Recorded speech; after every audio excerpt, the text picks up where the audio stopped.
ZEE5 ಇರುವಾಗ ನೀವು ನಿಮ್ಮ ನೆಚ್ಚಿನ ಶೋಗಳನ್ನ ಎಂದಿಗೂ ಮಿಸ್ ಮಾಡಿಕೊಳ್ಳುವುದಿಲ್ಲ. ಅದು ಸಂಪೂರ್ಣ ಉಚಿತವಾಗಿ. ಅರೆ ಕೂತ್ಕೋ. ಯಾಕಮ್ಮ ತಪ್ಪಿಗಿದ್ಯಾ? ಅಲ್ಲ, ನಿಮ್ಮ ಅಪ್ಪ ಅಮ್ಮ ಬಂದಿದ್ದಾರೆ, ಮಾತಾಡ್ತೀಯಾ? ಅಪೇಕ್ಷಾ, ಯಾಕಮ್ಮ ಯಾಕೇನು ಮಾತಾಡ್ತಿಲ್ಲ? ನನಗೆ ಅವ್ರ ಹತ್ರ ಮಾತಾಡೋದಕ್ಕೆ ಇಷ್ಟ ಇಲ್ಲ ಅತ್ತೆ. ಯಾಕೆ ಹೀಗೆ ಹೇಳ್ತಾ ಇದೆಯಾ? ನಾನು ಅವ್ರ ಮಗಳು ಅತ್ತೆ. ಅವ್ರಿಗೆಷ್ಟು ಹಠ ಇರುತ್ತೋ ಅಷ್ಟೇ ಹಠ ನನಗೂ ಇರುತ್ತಲ್ವಾ? ನಾನು ಅವರನ್ನ ಹೋಗಿ ಮಾತಾಡ್ಸಲ್ಲ. ಹೀಗೆ ಹೇಳಿದ್ರೆ ಹೇಗಮ್ಮ? ಬಂದಿರೋದು ನಿಮ್ಮ ಅಪ್ಪ ಅಮ್ಮ, ಮನೆಗೆ ಬಂದಿರೋವ್ರನ್ನ ಮಾತಾಡಿಸ್ದೇ ಇದ್ರೆ ಹೇಗೆ? ಅಟ್ಲೀಸ್ಟ್ ಫಾರ್ಮ್ಯಾಲಿಟಿಗಾದರೂ ಮಾತಾಡಿಸ್ಬೇಕಲ್ವಾ? ಇದೇ ಮಾತು ಅವ್ರಿಗೂ ಅಪ್ಲೈ ಆಗತ್ತೆ ಅಲ್ವಾ ಅತ್ತೆ? ಫಾರ್ಮಾಲಿಟಿಗೋಸ್ಕರನಾದ್ರೂ ಒಂದು ದಿನ ಬಂದು ನನ್ನನ್ನು ನೋಡಿಲ್ಲ, ನನ್ನ ಹತ್ರ ಮಾತಾಡ್ಸಿಲ್ಲ, ನಾನು ಹೇಗಿದ್ದೀನಿ, ಬದುಕಿದ್ದೀನೋ ಸತ್ತಿದ್ದೀನೋ ಅಂತಾನೂ ವಿಚಾರಿಸಿಲ್ಲ. ಈಗ ಸಡನ್ ಆಗಿ ಬಂದ್ರು ಅಂತ ನಾನು ಹೋಗಿ ಅವ್ರ ಹತ್ರ ಮಾತಾಡ್ಸೋದಕ್ಕಾಗತ್ತಾ? ನನಗೂ ಸೆಲ್ಫ್ ರೆಸ್ಪೆಕ್ಟ್ ಅನ್ನೋದು ಇರುತ್ತೆ ತಾನೆ. ಇವ್ರಿಗೆ ಬಂದಿರೋದು ಹೇಗಿದೆ ಅಂದ್ರೆ, ಹಸ್ಕೊಂಡಿದ್ದಾಗ ಉಪವಾಸ ಕೆಡವಿ ಹೊಟ್ಟೆ ತುಂಬದ ಮೇಲೆ ಕಜ್ಜಾಯ ಬಡಿಸ್ಲಾ ಅಂತ ಕೇಳ್ದಾಗಿದೆ.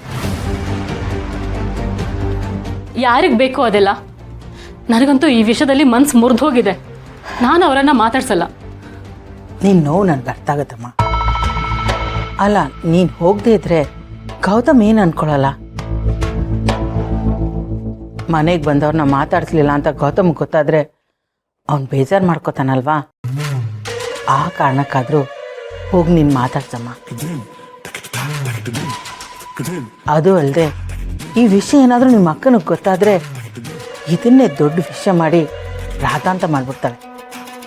ಅದು ನಿಜಾನೇ. ಅವಳು ಇಂಥ ಅವಕಾಶಕ್ಕೋಸ್ಕರನೇ ಕಾಯ್ತಾ ಇರ್ತಾಳೆ. ನನ್ನನ್ನು ಬ್ಲೇಮ್ ಮಾಡಿ ಅವಳು ಗ್ರೇಟ್ ಅನ್ಸ್ಕೊಂಡ್ಬಿಡ್ತಾಳೆ. ನೀನು ಹೇಳಿದ ಕರೆಕ್ಟ್ ಅಪೇಕ್ಷಾ.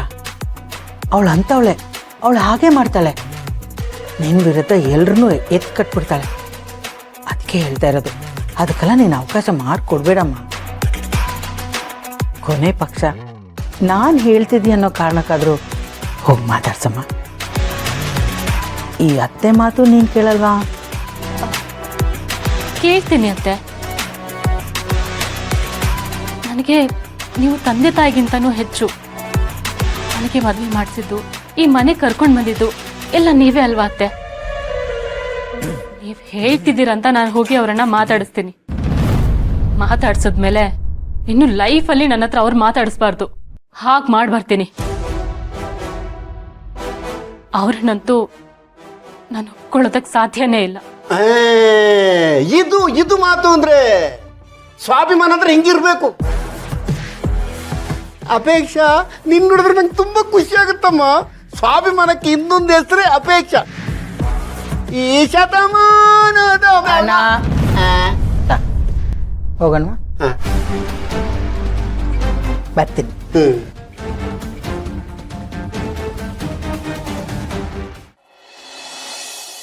ತುಂಬ ಥ್ಯಾಂಕ್ಸ್ ಮಾವ.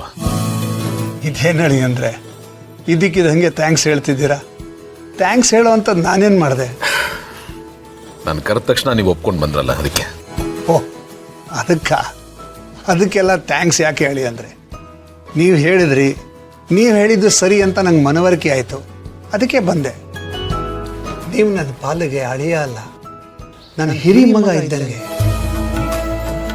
ನಿಜವಾಗ್ಲೂ ಅಳಿ ಅಂದರೆ ನಾನು ನಿಮಗೆ ಆ ಸ್ಥಾನ ಕೊಟ್ಟಿದ್ದೀನಿ. ನಾವು ಕೇಳದೆ ಇದ್ರೂ ನೀವು ಅರ್ಥ ಮಾಡಿಕೊಂಡು ನಮಗೆ ಸಹಾಯ ಮಾಡ್ತೀರಾ, ನಮ್ಮ ಕೈ ಹಿಡಿದು ಮೇಲೆತ್ತೀರಾ, ಏನೇ ಆದರೂ ನಾನಿದ್ದೀನಿ ಅನ್ನೋ ಧೈರ್ಯ ಕೊಡ್ತೀರಾ. ನೀವು ಅಷ್ಟೆಲ್ಲ ಮಾಡುವಾಗ ನಾನು ಇಷ್ಟು ಮಾಡದೇ ಇದ್ರೆ ಹೇಗೆ ಹೇಳಿ ಅಂದರೆ, ನೋಡಿ, ನಾನು ನಿಮಗೆ, ನಿಮ್ಮ ಮಾತಿಗೆ ತುಂಬ ಬೆಲೆ ಕೊಡ್ತೀನಿ. ನೀವೇನಾದರೂ ಹೇಳಿದ್ರೆ ಅದನ್ನು ತೆಗೆದುಹಾಕೋ ಧೈರ್ಯ, ಮನಸ್ಸು ನನಗಿಲ್ಲ.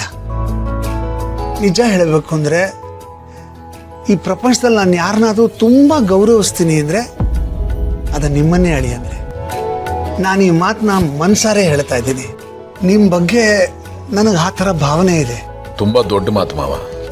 ದಯವಿಟ್ಟು ನನ್ನ ಅಷ್ಟು ದೊಡ್ಡವನಾಗಿ ಮಾಡಬೇಡಿ. ನಾನೇನು ಮಾಡೋದು?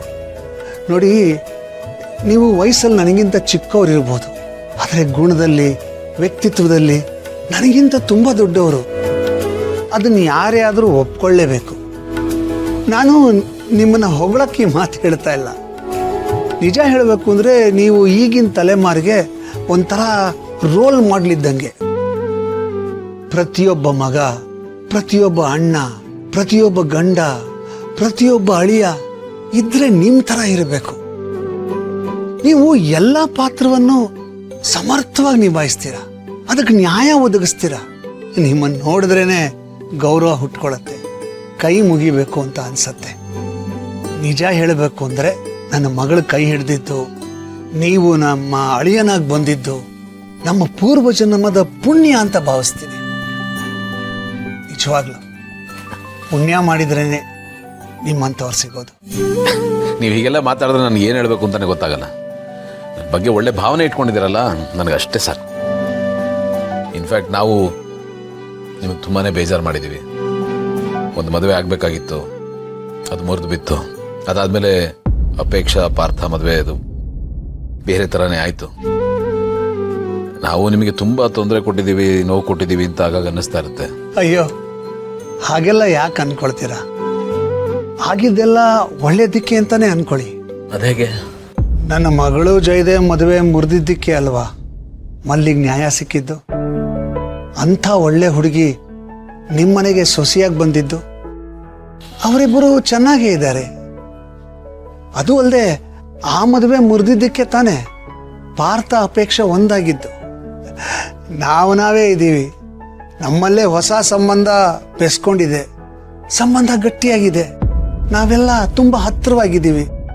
ಇನ್ನೇನು ಬೇಕು? ಅದಕ್ಕೆ ಬೇಜಾರನ್ನೋ ಪ್ರಶ್ನೆನೇ ಇಲ್ಲ. ಏನಾಗಬೇಕಾಗಿತ್ತೋ ಅದೇ ಆಗಿದೆ. ನನ್ನ ಇಬ್ಬರು ಮಕ್ಕಳು ಈ ಮನೆಗೆ ಬರಬೇಕು ಅಂತಿತ್ತು, ಬಂದಿದ್ದಾರೆ. ನನಗದ್ರ ಬಗ್ಗೆ ಬೇಜಾರಿಲ್ಲ. ನಾನೀಗ ಒಂದು ಸಮಾಧಾನಕ್ಕೆ ಬಂದಿದ್ದೀನಿ, ಆಗಿರೋದನ್ನ ಒಪ್ಕೊಂಡಿದ್ದೀನಿ. ಅದಕ್ಕೆ ನೀವು ಆ ಥರ ಎಲ್ಲ ಹೇಳಲೇಬೇಕಾಗಿಲ್ಲ, ಯೋಚನೆನೂ ಮಾಡಬೇಕಾಗಿಲ್ಲ. ಅದೇನೇ ಇದ್ರೂ ಈಗಲೇ ಇಲ್ಲೇ ಮನಸ್ಸಿಂದ ಹೊರಗೆ ತೆಗೆದಾಕ್ಬಿಡಿ. ಅದಕ್ಕೆ ಇನ್ಮೇಲೆ ವ್ಯಾಲಿಡಿಟಿನೇ ಇಲ್ಲ. ಥ್ಯಾಂಕ್ ಯು ಮಾವ, ಮನಸ್ಸು ಬಹಳ ದೊಡ್ಡದು. ನಿಮ್ಮಷ್ಟೇನಿಲ್ಲ ಬಿಡಿಯಲಿ. ಅಂದರೆ ನಾವೆಲ್ಲ ಹೆಚ್ಚಂದರೆ ಕುತುಬ್ ಮಿನಾರ್, ನೀವು ಹಿಮಾಲಯ ಪರ್ವತ ಇದ್ದಂಗೆ. ಅಲ್ಲ, ಹಿಮಾಲಯ ಪರ್ವತ ಎಲ್ಲಿ, ಕುತುಬ್ ಮಿನಾರಲ್ಲಿ ಒಂದಕ್ಕೊಂದು ಹೋಲಿಕೆನೇ ಇಲ್ಲ. ಇನ್ನೊಂದು ವಿಷಯ ಏನು ಗೊತ್ತಾಳಿ ಅಂದರೆ, ನಾನು ನನ್ನ ಮಗಳನ್ನ ಅಪರಂಜಿ ಚಿನ್ನ ಅಂದ್ಕೊಂಡಿದ್ದೆ, ಆದರೆ ನೀವು ಚಿನ್ನದ ಗಣಿ. ನೀವು ಬರೀ ಶ್ರೀಮಂತರಲ್ಲ, ನೀವು ಹೃದಯ ಶ್ರೀಮಂತರು. ಮಾವ ಪ್ಲೀಸ್. ಆಯಿತು ಆಯಿತು, ನಾವೇ ಮಾತಾಡ್ತಾ ಇದ್ದೀವಿ. ನಿಮ್ಮ ತಾಯಿಯವ್ರನ್ನ ಭೇಟಿ ಮಾಡಲೇ ಇಲ್ಲ, ಮಾತಿನ ಬರದಲ್ಲಿ ಮಾತೇನೆ ಮರ್ತು ಬಿಟ್ಟಿದ್ದೀವಿ. ಬನ್ನಿ ಪ್ಲೀಸ್. ZEE5 ಆಪ್ ಡೌನ್ಲೋಡ್ ಮಾಡಿ ಎಲ್ಲಾ ಸಂಚಿಕೆಗಳನ್ನು ಸಂಪೂರ್ಣ ಉಚಿತವಾಗಿ ನೋಡಿ.